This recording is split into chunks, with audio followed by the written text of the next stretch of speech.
All right, we are connected for the first live stream of the new year, 1/1/26. And as always, looking forward to connecting, sharing my 2 cents on a variety of subject matter. And as of right now, I'm hearing lots of horror stories in reference to the actual physical supply shortage. And then, of course, the disconnect between the price from the east to the west and the unfortunate contagion event that will take place in the midst of all that. Because when there's two different prices, we all know one's a lie. How will we be able to actually price and measure the ounce of silver in the days ahead, especially after January 4th when the markets open in the Asian area and they basically just let this damn thing rip the numbers we haven't seen. So I want to talk about that and lots of other things. But welcome for those who are plugged in. Let me know if the audio is coming in good. Let me know if the visuals is good. And I have 5, 6 stories or narratives for the most part. Couple videos here and there and some headlines that I think that's worth paying attention to because once again, we are in uncharted territory. This is a new era for silver starting in 2026. Therefore, we can expect a lot of volatility, a lot of uncertainty, and potentially, some type of event. So I'm seeing people post about the repo market and the amount of liquidity being borrowed to cover up something. So, yeah, it's going to be an interesting year, people. But then again, buckle up, have some fun, and let's enjoy the ride. So, anyway, let me check in real quick to make sure everything's flowing smoothly. Wherever you're watching from, feel free to let me know in the chats. Definitely love to read some comments. And also, for those who might be in a place that's nice and warm and sunny right now in Metro Detroit, it is 17 degrees, nice and chill outside. So let me know where you're checking in from. I do enjoy hearing where people check in from and the temperature there. And of course, I get a little jealous when my people in warm temperature. But then again, more power to you. And yeah, it's gonna be fun, man. But yeah, I don't want to waste any time. So for all, I'm gonna just jump into it, man. I have lots of things to cover. Feel free, as I always mention, to throw thoughts, ideas, suggestions. And if you haven't, as of yet, hit that thumbs up button. Show your support for the channel. Hopefully, the algorithms notify a few more people because I know people definitely would love to plug in if they were notified.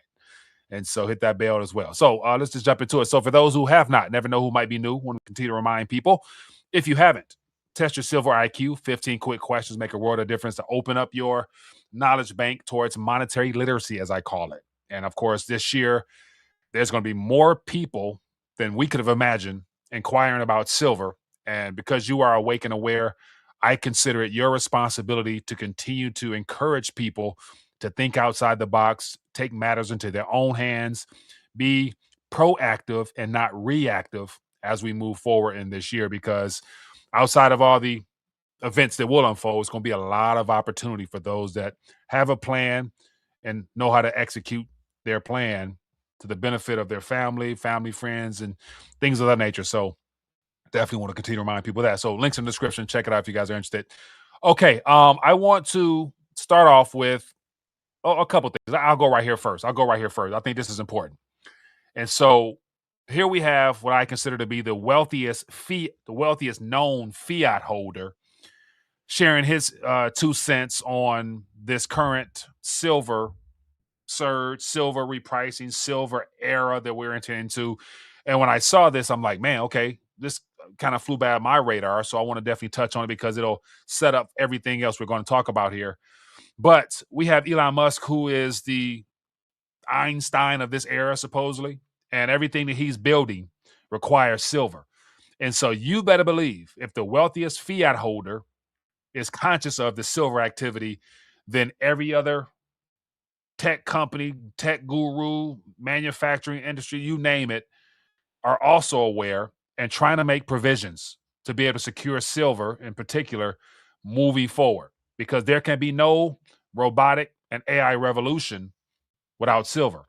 And of course, there will be silver to be had. It's just a matter of what price.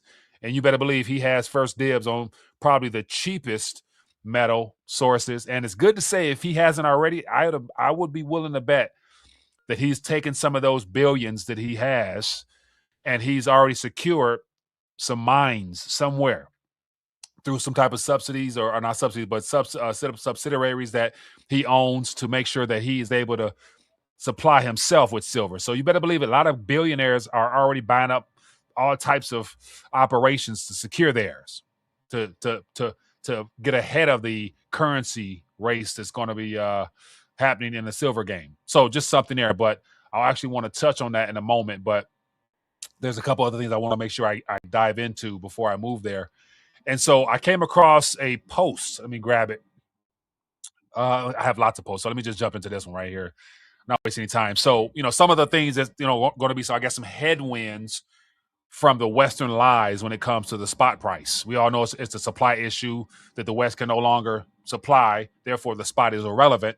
And the Eastern Hemisphere is driving the narrative. But as of right now, as of today, first day of this new year, we have this situation right here that's going to definitely kick in. And I believe it's going to become obvious on the 4th, Sunday, when the markets open up in Asia. And it says China suspends silver exports tomorrow. So that was yesterday, referring to today, as the world, let me get myself here, as the world's number 2 producer. This move takes 13% of the global silver supply offline. So think about this. If we're already experiencing a supply crunch with just the combating narratives of the Eastern price and the Western price and the futures market unraveling right now in real time, imagine reducing the current crunch by 13%. So you factor that into the price out east. I anticipate come Sunday, markets closed, I believe, before the holidays there at $81 or $82 an ounce when you convert from renminbi to the dollar. Imagine 90 equivalent of $90 easy come Sunday market open. And I'm going to be paying attention to this. I might even live stream just to, see if I'm correct or in a ballpark, because it could be more or less. But imagine when the markets open in Asia, it's going to be evening here, and it go from 82, what is what the benchmark closed on the other day. And if it shoots through 82, 85, 86, 87, 89, like literally we see these 10% increments that I'm talking about taking place in Eastern Hemisphere. What do you think is going to happen come Monday? I would imagine Monday here in the U.S., or as the LBMA opens in the European area, they're going to probably have a triggering event where they're going to have to hit the switch to keep the price surge from instantaneously leading to some type of default type events on the contract side. And then come early morning here, when the market's open in America, there might be a second trigger where they have to just halt things, or it's going to be an event like the last one we had where, what was it? One of the servers caught fire or something like that. And we know how that, we know what that was designed to cover up. So you better believe, as a result of the activity from out east, there's going to be an event and to divert attention off of the price surge. Because could you imagine markets closing Monday morning in Asia at $95 an ounce, and over here they're still trying to pretend that it's in the 70s. So imagine right now the spot difference is about $10 ish, give or take. Can you imagine them trying to cover up a $20 difference? Like, that's how ludicrous things could be. And of course, this is all speculation, but given the past couple of days of intense pressure on the Western Hemisphere when it comes to the futures, and the bullion banks that are short right now, that people suspecting are the ones tapping the repo market to the tune of 75 billion in a single day, that spells crises. We're going to have to wait and find out. But one thing is for sure, the continual demand for physical will be like we've never witnessed. And this is where it becomes a problem here in the Western Hemisphere, because I want to share with you a video real quick from a fellow content creator and people who actually go into the bullion stores and bullion dealers or whatnot, and they share their actual stories. And of course, I've been trying to track as much as I can the actual People just literally walking into bullion stores, coin shops, buying everything because of the concern of being left out at a price that is somewhat reasonable. Because literally, it's a matter of how much fiat do you have disposable to be able to acquire in relation to how many ounces can it purchase. And so the average person, we know, and this is the problem. This is one of the things that's going to be is going to be an issue this year. We already know that here in the U.S., majority of people may not have, what is it, $1,000 or something like that of readily available emergency cash. And so imagine people who are now reprioritizing their spending to actually go get involved with silver. And so literally on my side, people, a lot of, my family, friends know what I do as far as, trying to educate people on the monetary side of things. And, when I speak with family members and they like, Mike, what's going on? I'm like, well, oh, damn, here comes the retail. Because people I've been trying to encourage for years to get physical have been very slack and slow to take precautionary measures. And my primary reason for even mentioning it was that you need insurance against your fiat currency. At the end of the day, this is, silver gold, just a tool, a wealth preservation tool. But yet, because of the territory we're entering into, where it's an outright currency crisis we're experiencing, and all nations are experiencing the same thing. Because if gold or silver are the benchmarks that we use to measure relative value of anything, then fiat is underperforming severely. And I actually want to share something with you real quick here, because I posted it before on social media, but now I'm gonna share it with you. And so I have, okay. So as much as I don't want to rant, I kind of have to get all this stuff out. But let me share something with you real quick here. Okay. So I'm gonna share. I sent a screenshot in a text message to some family members to show them what this past year has looked like when it comes to those that have solely been reliant and dependent upon saving in fiat when measured against silver. So let me put this on the screen here. So literally, I sent a screenshot out of a yearly recap of just silver measured against fiat. And so literally, this is the last year on the screen here. And it looks a lot worse when you do it from a cell phone, where it looks like just a steep drop off.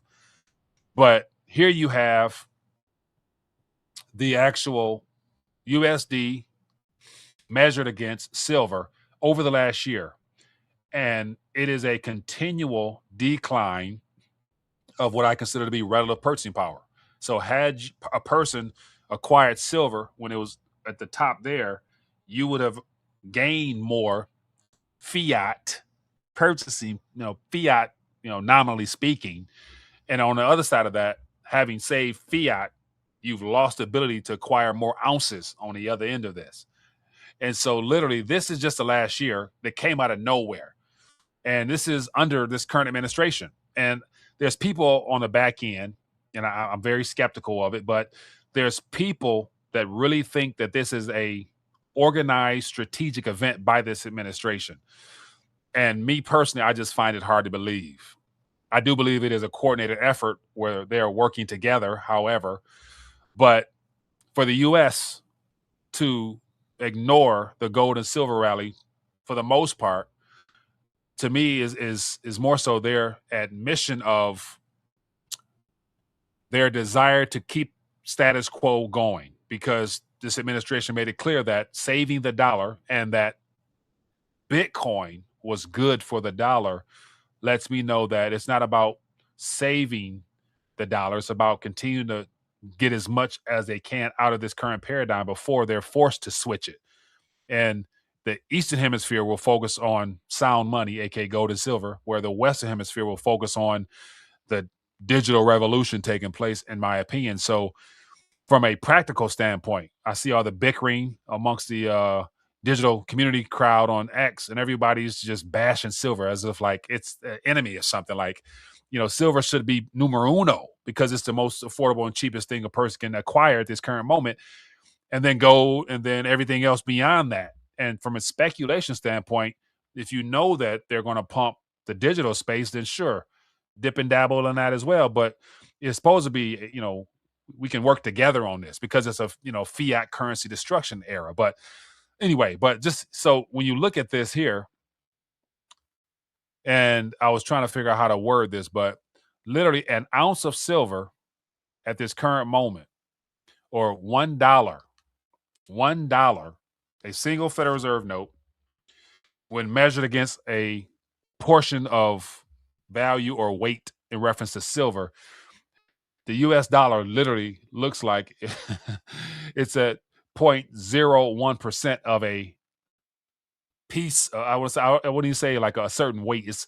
I'm trying to figure out like how to categorize it. Is 0.01. That's how much. So with $1, you can acquire 0.014 of silver. And so I'm trying to, figure out like, is that, would I categorize that as a weight, or is that just a percentage of an ounce or a percentage of an ounce? But to think that prior to the Federal Reserve being created, when a dollar, when an actual fiat dollar, let me see it. So I'm trying to find my because I have a Morgan silver. So I have a silver. Let me see, where's that? I don't know where I have, but I have a silver Morgan dollar, and I have this dollar here. So to have both of these dollars here, to think that you go back, before the Federal Reserve, the third central bank was created, you go back and you have a silver Morgan dollar and you have a Federal Reserve note. To think that they were one for one, meaning that you would redeem this, take it to the bank, they'll give you one of them, or vice versa, to where now this piece of paper here, although it's changed in its look, but in relative terms of what it can purchase, that same Morgan silver is like $80 now, $90 now. And so that's the reflection of that 0.01. Like literally, it's you acquire way less weight when priced in these things here. And it's just the beginning phase. We're just in the beginning innings. So yeah, there's just something there. But let me get into some more things here. I have lots of stuff to touch on. Let me go back to my screen here. Let me actually just play. I want to play a video, and hopefully it comes in good. But this is from Silver Dragon, and he posted this on. This is a little clip that he posted on Facebook, and it's about this coin shop here basically being drained. So I'm going to play this, and you should be able to hear this, but listen to this. Yesterday was a whole nother level. Yesterday was borderline panic buying. I tried to source some Buffalo rounds, and I said to Adrian, this one company, Adrian, wants $89.90 for a generic Buffalo round. That was dealer wholesale price. $89.90. Adrian, this is it. Funny enough, it's the Engelhart. One last ounce of silver, and you know what I want to do? Yeah. I want to buy it. I'm getting the last ounce of silver in the shop, bro. All right. So buy more gold and silver online from S. There are coin shops around the country where they have been drained, literally drained. And so, out of curiosity, I would be curious to find out from those that are plugged in or who watching the replay or whatever. Have you experienced or witnessed anything of that nature where you went somewhere and your local coin shop is like, hey, we down, or we can't sell this much, or they put restrictions on what they'll be willing to sell, and admit that, hey, because of our supply being short, we're going to have to charge more. And therefore, you can get what you want, but you're going to pay more if you're going to walk out the store with it. And to think that that's how 2025 ended, where, as I mentioned the other day online, depending on where you go, they had different spot prices. Therefore, their different spot prices reflected in the actual premiums that they will put on top of the metal. Therefore, when it's go time to check out, you had to pay a different price, more than likely.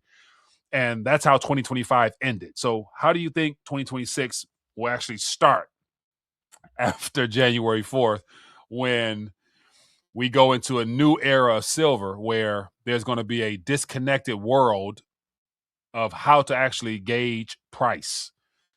And that's the part where it's going to be interesting, because we've never witnessed anything like this.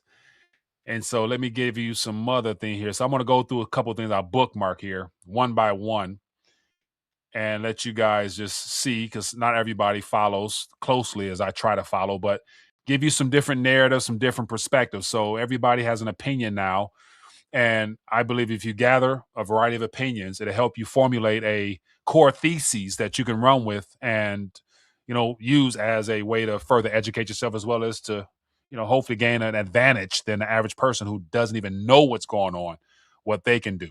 But here we have here's something from Hansa Cerna. I don't know nothing about 10,000 followers. And so he has here. So yesterday there was a repricing and surprisingly not downward in line with the COMEX price, but upward instead. And availability is still nothing to write home about either. And so it says here $101 per ounce. Silver don't care about the COMEX. And so this individual here, I would assume this is, not sure what language this is, but this is a online dealer. And it could be, it looks like a Scandinavian language, but from where he took a screenshot from to highlight the price difference from the spot price we're given to what you actually will pay when you check out and converting it into that currency. That's kind of what they're looking at over there. So, yeah, the disconnect. Then here we got another one here. It says, this is from Silver Trade. It says, London silver lease rates rise to 8.5%. It says, don't look now, but silver leases rates are spiking again. And of course, when the rates spike, that's a sign of internal conflict to where they're literally trying to shake out weak hands and force people to have to close out some of those contracts rather than continue to use margin and leverage to, establish their position. So it's getting costlier to manipulate within the system. Here we got the physical silver in Japan near $130 an ounce. Western futures is 71. It says this is the cheapest verifiable Mercari listing after FX conversions, as the physical market is pricing something very different from the paper market.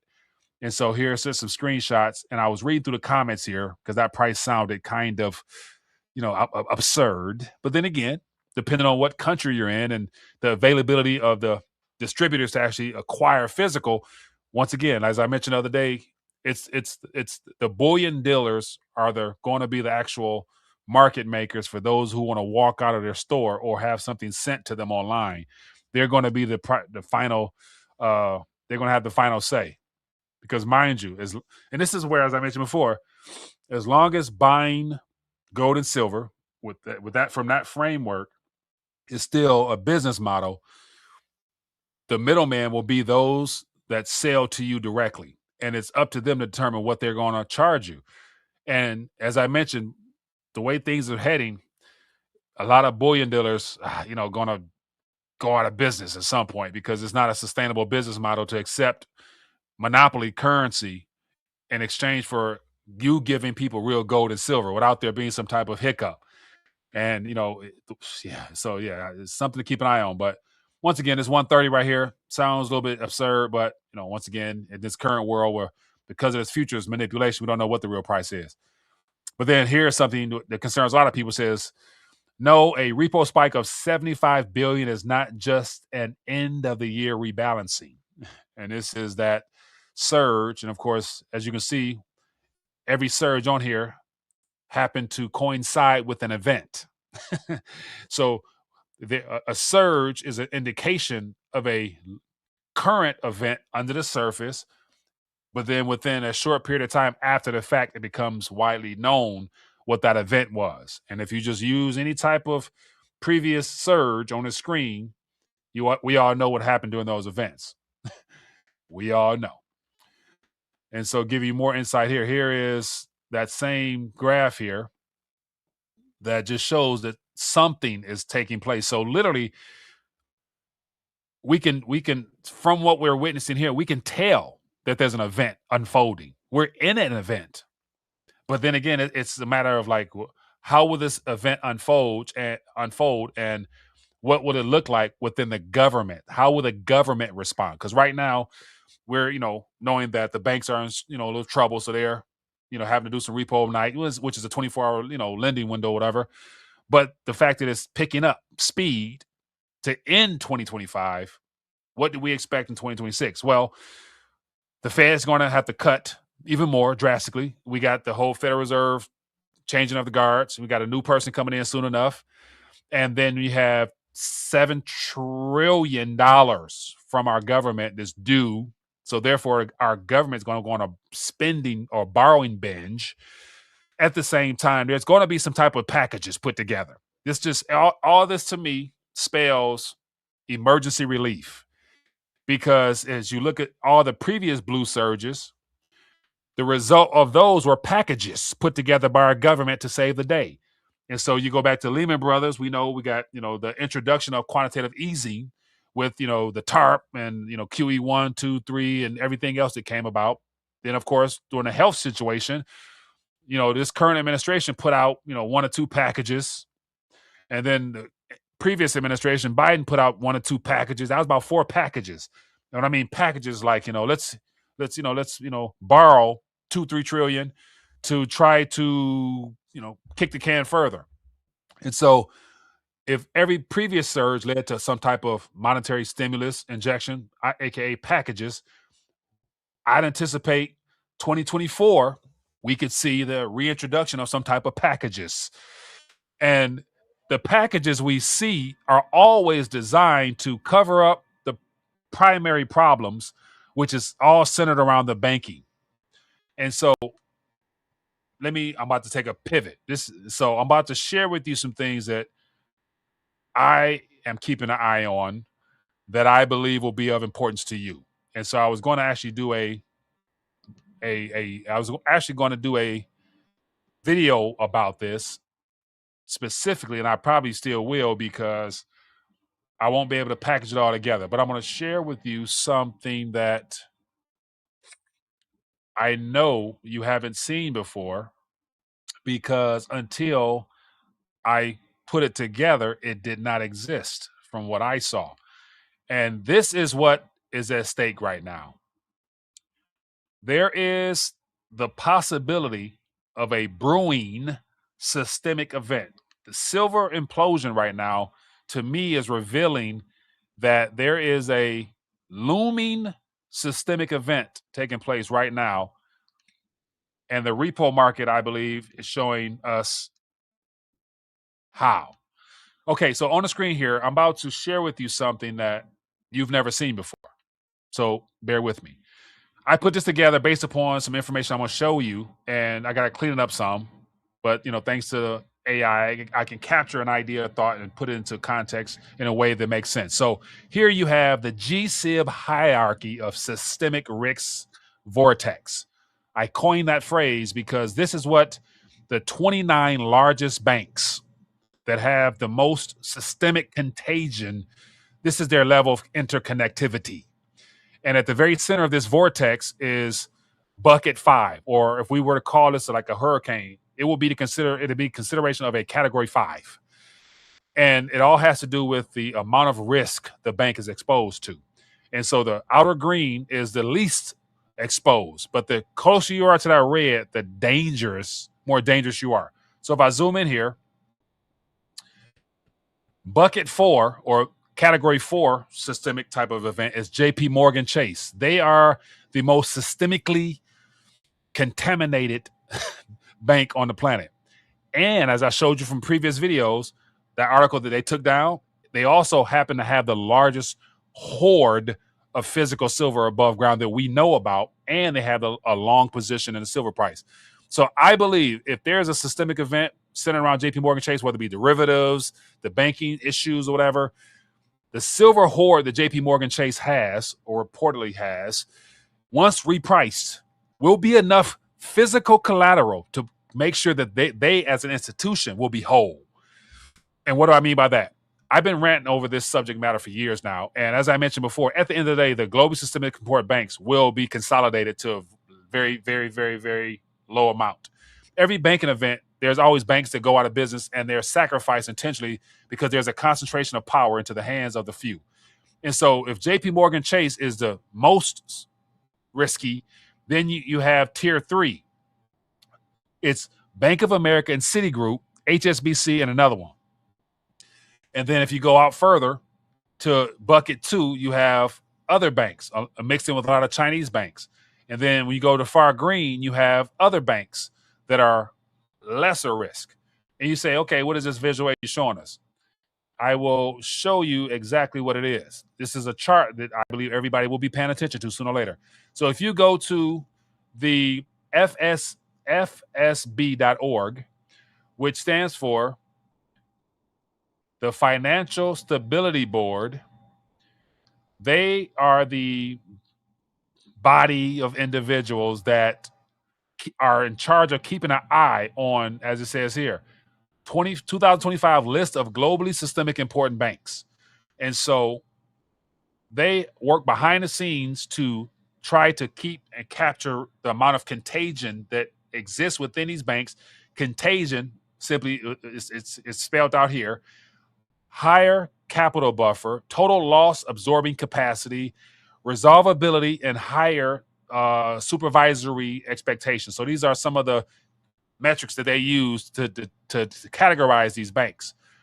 And so they work with all, the BIS, all this. I can give you the whole rundown. They've been charged to keep list of the systemic nature. So that visual aid I put together came from this. And so in November, they put out a new list of the systemic nature of banks. And category 4, as I mentioned on the screen here, it's a 2.50% chance of it spilling out to become a event that other banks have to deal with. Then you got Bank of America, Citigroup, HSBC, Industrial, and so right on down the list. So the lower you go, the less risky. But these are 29 of the most systemically important banks on this planet. And so you have Chinese banks mixed in here as well. So this is just not a U.S. event. Whatever happens in the East will flow out west, and whatever happens in the west will flow out east because they're interconnected. So these are the most dangerous banks on the planet. The reason I mention this is because if I mentioned before, JPMorgan Chase, they've secured themselves by having the largest physical silver hoard, and they are the long, so they're prepared to win in the futures as well as in the physical. So if they have a total amount of, say, 400 something million ounces physical in vaults, once that's repriced, just pick a price. Say if it went to $1,000 an ounce of silver. If JP Morgan's really sitting on where they own in their custody 400 million ounces, that's $4 trillion of liquidity of capital that they now have to reassure themselves if in the reset. I think all of this is about physically positioning for the reset and the restructuring of the monetary system. We know gold. We don't know what China has in gold, but clearly I believe they have the largest stockpile. JP Morgan, from what we know, has the largest stockpile of silver. That's the U.S.'s insurance policy, because I believe, as I go back to this graph here, in the consolidation of all banks, we're going to witness, say, if there's 29 systemic banks, if there's an event that just goes widespread and this vortex just sucks in everything as far as the destruction of capital, then majority of these banks won't exist, i.e., the great financial crisis and all the banks that went out of business or were merged, or, JP Morgan came in and bought like all types of banks for pennies on a dollar. Like, this is the type of event that could unfold in the future. And it's going to be a matter of how much weight do you have in your vaults, because all the paper products and all the paper services that they built, that's a part of the systemic risk that they are monitoring right now. And so at the end of the day, these 29 banks globally, after this event unfolds, I believe we're going to be down to, say, 5, 6, because most of these banks will be sacrificed because they are banks that are no longer necessary, or they'll be consolidated and further captured into a more manageable banking structure for after the reset. And so this is just my thesis, but this is what I want to present to you guys, because once again, it's good to say you haven't seen it from this way, reference this from this point of view as well. And so that's why I believe silver is a systemically important thing right now. And so to piggyback on that, let me share something with you that you may or may not seen that highlights more of why this repo market could be really, really, really big. Let me share something with you that I was going to include with that. Let me see if I got it. Do I have it? Should I have it? Okay, so here is something that, once again, this is completely unverifiable. But if you were to put your tinfoil hat on, realizing the signs of the times as far as what silver is revealing to us, then you can probably understand where I'm going to go with this. So this is something that came out, and it's from a guy named somebody named No Limit. They have 215,000 followers, which means that they appear to be a trusted source of information.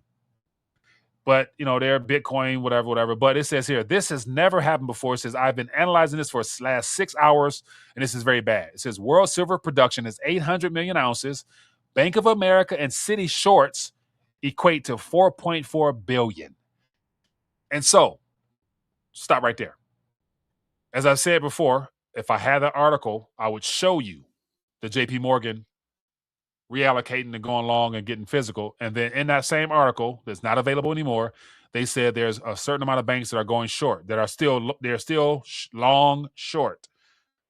And it's those banks that might be tapping the repo market now for excess liquidity, as they are forced to settle some of those contracts at a loss. Therefore, they need capital. What better way to get capital? You exchange treasuries. They give you physical cash. We use that cash to cover up some of that loose ends. That's why I believe the repo market activity will increase, because they're helping to pay out some of the losses that they're taking from these silver contracts. So, what's most notable here is what he speculates. And of course, his sources, people are questioning whether this is true or not, but we know that the bullion banks are repositioning themselves. So that means somebody's taking losses. Not everybody can profit and win at the same time, because as I mentioned before in our graphic, there will be banks that will be sacrificed at some point. But if Bank of America and Citigroup are short 4.4 billion ounces, and there's a world production of 8 million ounces, that is a think about that. Physical 800, they are short 4 or 5 times what is possible to be brought into existence. So that's about 5 years or more worth of supply in paper contracts that they're short, which is what they have created over the last several weeks, months, years, I don't know, to have capped the price of silver at what it's been for quite a length of time. And now that China is exposing it and ripping it off from the Eastern Hemisphere, all these contracts here are coming due because the price is no longer manageable by them two banks there. And so let me share with you real quick, and I'm gonna do another video on this because I gotta dive deeper. But for time's sake, let me just skip through this and I'll give you the nuts and bolts. So here's a visual aid here that highlights what this looks like visually.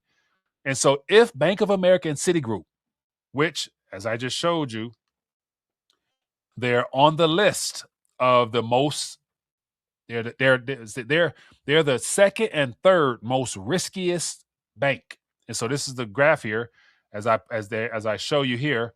They're a category or bucket 4. This yellow right here is a bucket 4. And once again, this is just not my opinion. This is what's on the list. Here you have bucket 3, Bank of America, Citigroup, HSBC, and Industrial Commercial Bank, out of the top 29 most important banks on the planet.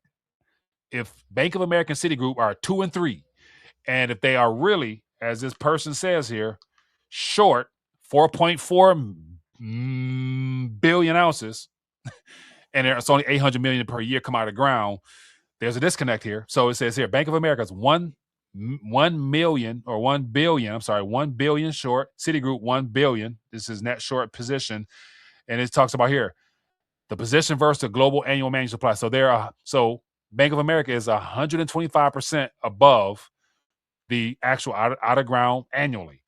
Citigroup 425%, meaning that they have 425% more short position than there is physical. And it says here the global annual managed supply is negative 800. And here you have their position is at 100%. So if this is true, and this is where it gets into it was fact check, and they were saying that maybe that's not true or whatever. But just think about this. If JPMorgan is long silver, largest stockpile of silver, everybody else underneath them are also exposed to the paper's futures, because it's been a very productive and profitable scheme for decades now. If all this is unwinding, which it appears that it is, because of disconnect between the East and Western spot price, then there's going to be some banks that are on the hook. And that's why I believe that the banks that are drawing upon the repo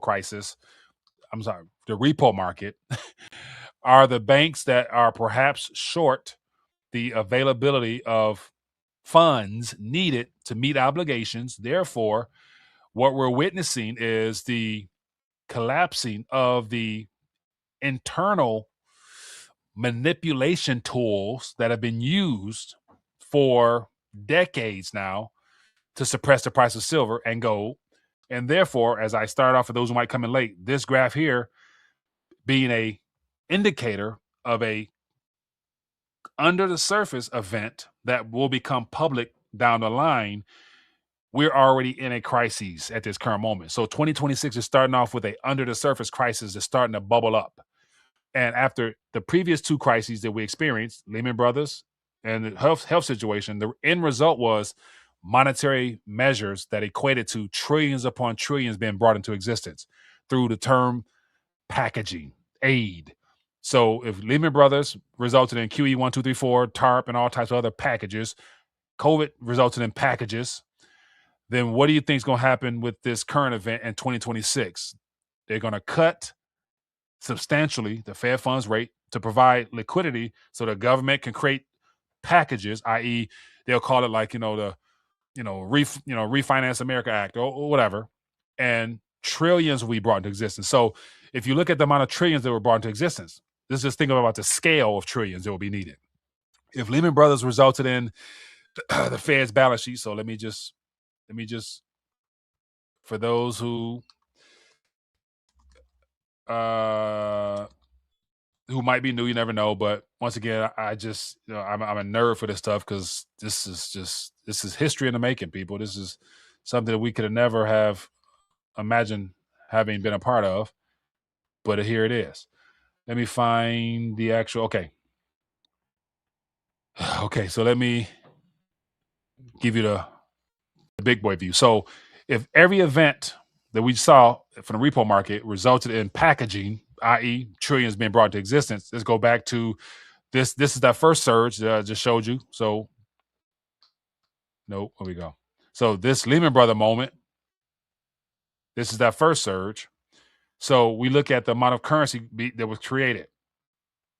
So from the moment we were told it was a recession, in November of 2007, it was, let me just zoom in here. So there was $879 billion on the Fed's balance sheet, meaning that they had taken in a certain amount of treasuries and given out the equivalent in digital and paper dollars.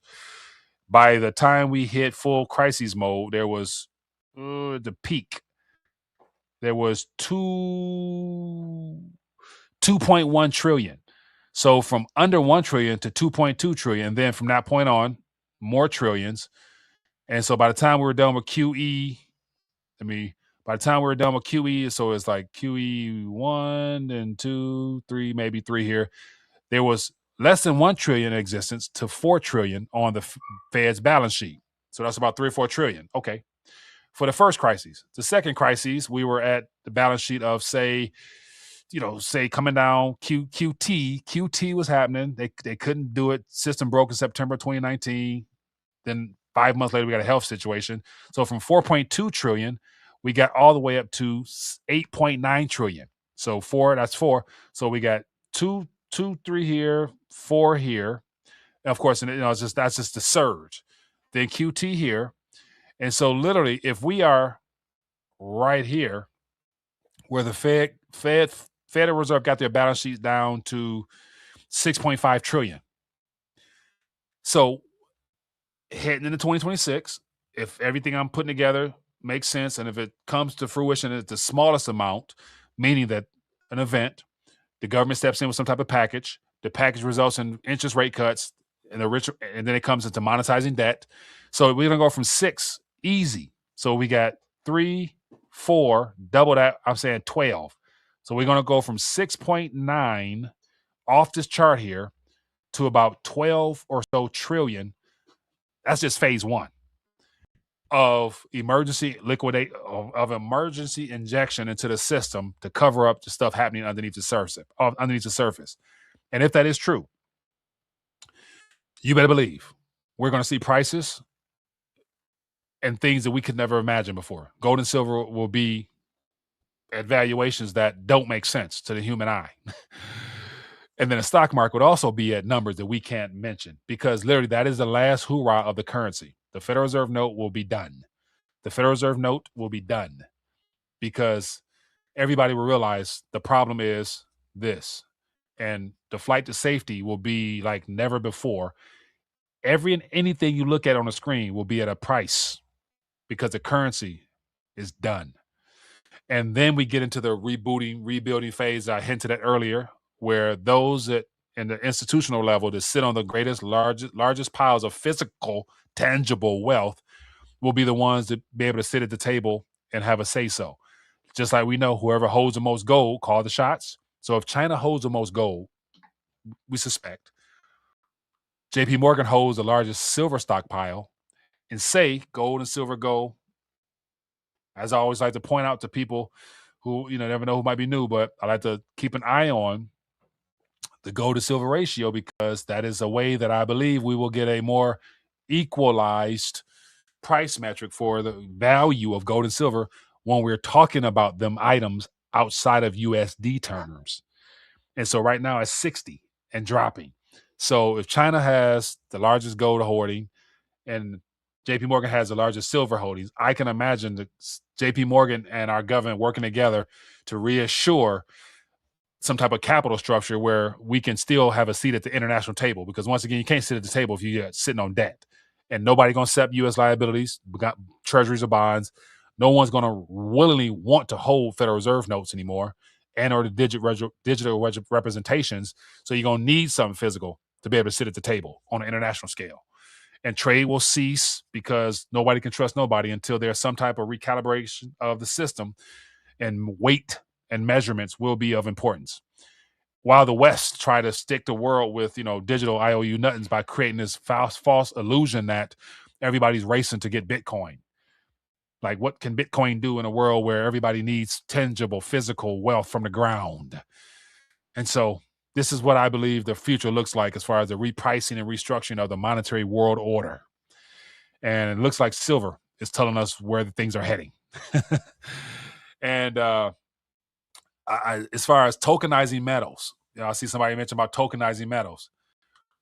I believe that the institutions, the banks, the ones that are still around after the shakeup, they will use tokenization as a way of building the next tier of capital and financial instruments, because the banks aren't going nowhere. Governments exist at this current moment to support the globally systemic important banks. We will have a consolidation of globally systemic important banks, but JPMorgan was here in the beginning. They're going to be here in the end.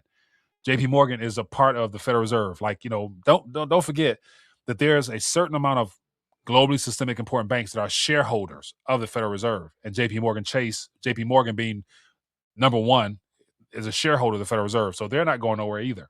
So it's just amazing how, as more, I believe, truth surfaces, we're able to filter through and see possible scenarios. I could be 100% off, or I can be partially close to having connected the dots, which puts people who are paying attention in a better position than having not heard any of this.